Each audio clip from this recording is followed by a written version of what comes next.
Ladies and gentlemen, firstly, thank you very much indeed for taking the trouble to be here today to witness the launch of the Pan-European Libertas campaign in the United Kingdom.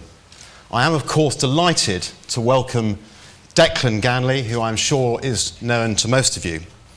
Declan, the chairman of Libertas, has already announced that Libertas will run candidates in every member state of the European Union. And once I've said a few words on the United Kingdom perspective, I'm going to ask him to talk a bit about the Pan-European campaign. Be it here in the United Kingdom or elsewhere across Europe, Libertas is committed to creating a democratic and accountable European Union which people finally can believe in. In a period of unprecedented economic crisis, the EU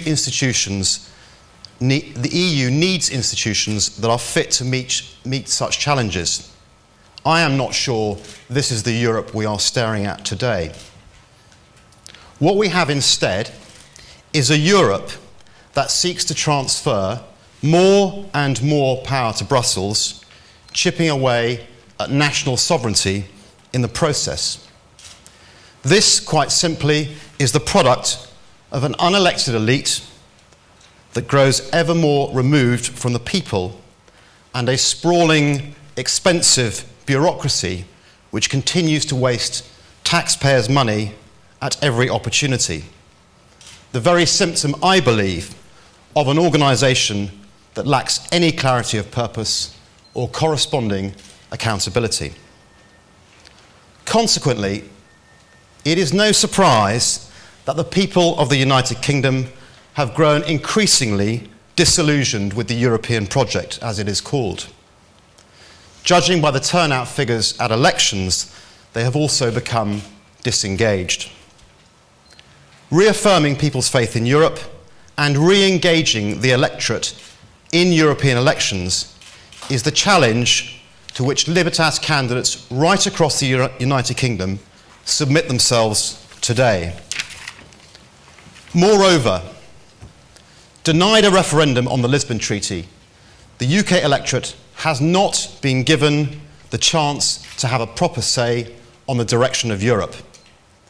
So, as that treaty the ratification of that treaty draws closer, the June elections present us with an opportunity to send a clear message that whatever direction the EU takes, it must first submit itself to the ballot box.